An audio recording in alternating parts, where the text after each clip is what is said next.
观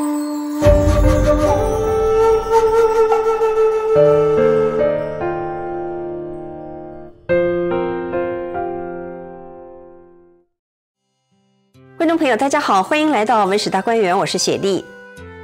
提到李叔同或者是弘一法师，有些人可能还不太了解，但是要说到一首歌的歌词，恐怕每个人都会哼上几句。长亭外，古道边，芳草碧绿。一首送别，传唱百年。而这首歌的作者就是半世风流半世僧的李叔同。李叔同被看作是中国近代文化艺术史上一颗耀眼的星辰，是因为他精通绘画、音乐、戏剧、书法、篆刻和诗词。他还创办了中国最早的话剧社，但是最令人震撼的恐怕就是他在人生盛年的遁入空门了。今天我们就来讲一讲弘一大师李叔同的故事。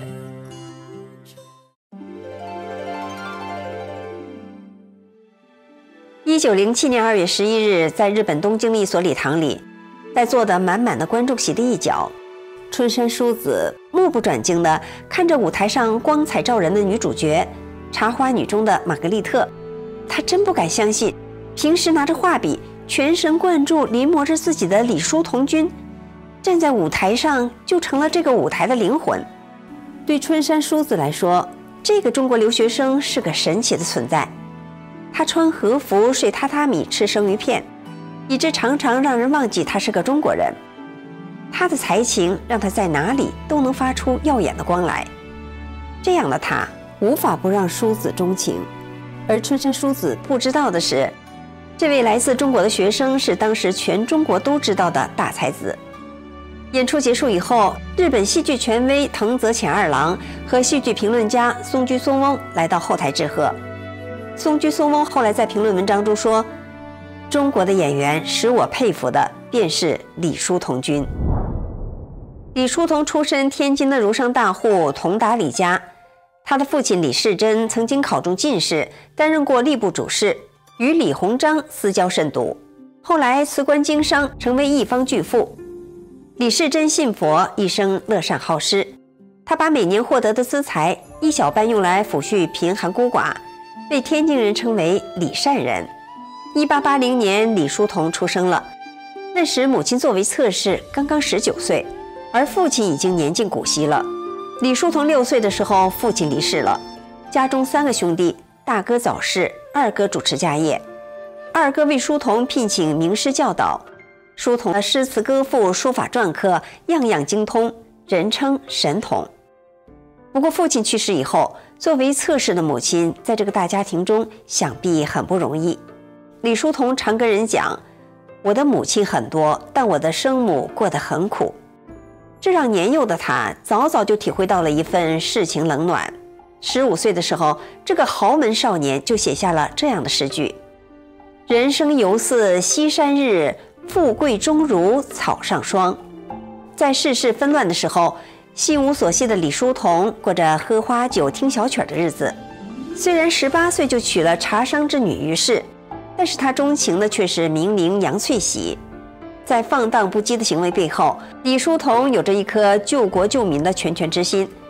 在康有为、梁启超推动戊戌变法的时候，他心潮澎湃，刻了一枚南海康梁誓武诗的印章，表示支持变法派的决心。但是他结婚的第2年，变法失败了，天津人因此都在轰传李叔同是康梁的同党。为了避开这个是非之地，李叔同带着母亲和妻子搬到上海居住。初到上海，年轻才盛的李叔同很快就加入了文艺团体城南文社。只要他参加征文比赛呀，都拔头筹。文艺聚会的地方就是发起人许焕元的豪宅城南草堂。许焕元家产100万，为人豪爽慷慨。他非常欣赏李叔同的才华，邀请李叔同全家搬来同住。从此是朝夕相处，谈文论艺，诗词唱和，并且与其他3位才子义结金兰，号称天涯无友。李叔同开始了他在上海的名士生活。之后，李叔同又同画家任伯年一起成立了上海书画工会，创办了中国近代美术史上第一份书画报。他还参加上海的梨园活动，粉墨登场，在《白水滩》《黄天霸》等戏中，从小生唱到老生。那时的李叔同啊，是才华横溢、风流倜傥、出手阔绰的名士，在上海这个十里洋场过着灯红酒绿、寄情声色的生活。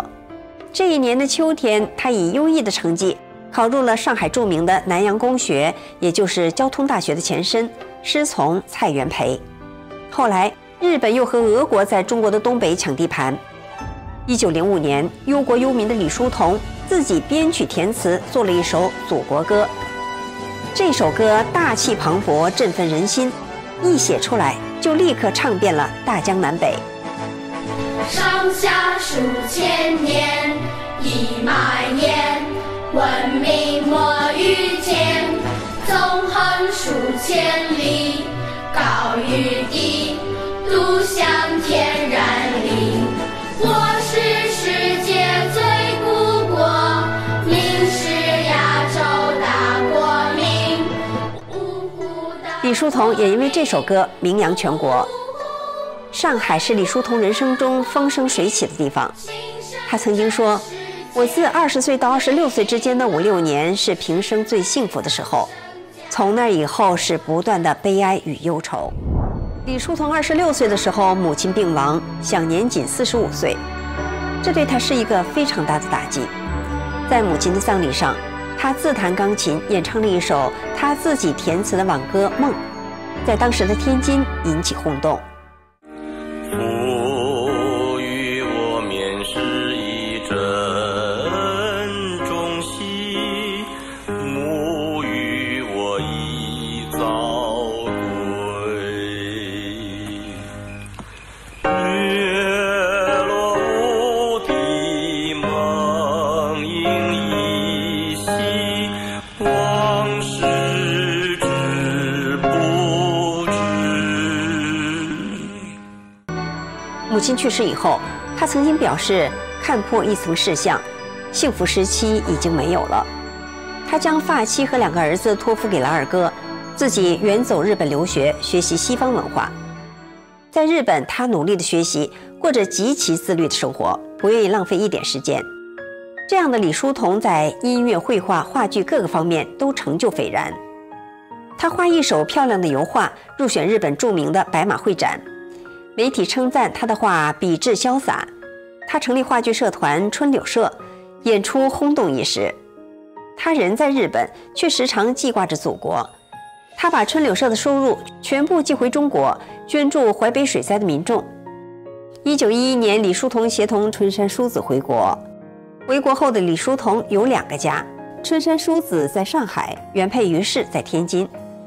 那一年，辛亥革命成功了，李叔同的家却破产了，万贯家财几近荡然无存，真是人生犹似西山日，富贵终如草上霜。主掌家业的二哥几近崩溃，李叔同却是淡然相向。为了养家糊口，李叔同辗转天津、上海任教。1912年，他开始在浙江第一师范学校教美术和音乐。他在这里度过了7年丰富而充实的时光。他的学生丰子恺是这样描述当教师时的李叔同的：李先生的高高的瘦削的上半身，穿着整洁的黑布马褂，露出在讲台上，宽广的可以走马的前额，细长的凤眼，隆正的鼻梁，形成威严的表情。扁平而阔的嘴唇两端常有深窝，显示和蔼的表情。这幅相貌用温而立3个字来描写，大概差不多了。在任教期间，李叔同系统地把西方的绘画介绍给了中国，所以人们说李叔同是中国油画的鼻祖。画家潘天寿、沈本谦等人都是李叔同的学生。李叔同也是中国学堂乐歌的开创者之一。1914年，他的好友许焕元破产，来跟他告别。他因此填词而作的那首《送别》被唱遍了大江南北。他的同事夏勉尊说：“书童教学没有学生不尊敬，他有人格做背景，犹如菩萨有光，学生打心底里敬畏，就是不提醒也自会用功。”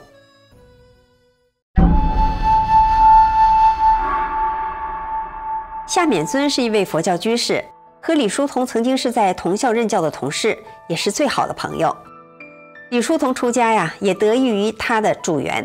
李叔同曾经追溯自己出家的经过。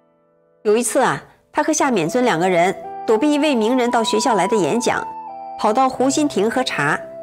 夏勉尊开玩笑说，像我们这种人出家做和尚倒是好的。李叔同听了，心中为之一动。1916年，患有神经衰弱的李叔同在日本杂志上看到断食疗法，就跑到虎跑寺断食了17天。在寺中的一些神奇的体验，让他悟出了很多的东西，让他对名利情执的虚妄有了进一步的了悟。李叔同在入山之前自喻荷花写道：一花一叶孤芳至洁，温波不染成就慧业。李叔同曾经说过，人生苦短，罪业深重，不得不赶紧修行的话。不过当时的文人雅士呢，也常说这种话，朋友们却没想到他是当真的。他把多年视若珍宝的藏品，包括书籍、字画、印章、折扇、金表等等，统统处理或者销毁，决心与过去的李叔同决裂。1918年，李叔同又到虎跑寺穿出家人的衣裳，预备转年再剃度。夏勉尊看见了，却对他说，既住在寺里面，而且穿了出家人的衣裳而不出家，那是没什么意思的，所以还是赶紧剃度好。7月13日，相传是大势至菩萨的圣诞，李叔同在杭州虎跑寺受具足戒，正式剃度落发为僧，那是他39岁。从此李叔同成了弘一法师。那么他身后的2位妻子怎么办呢？李叔同在出家前曾经预留了3个月的薪水，分为3份，一份寄给妻子于氏，一份寄给贫寒的学生刘志平，另一份连同自己剪下的一缕胡须转交给叔子，并附有一封书信。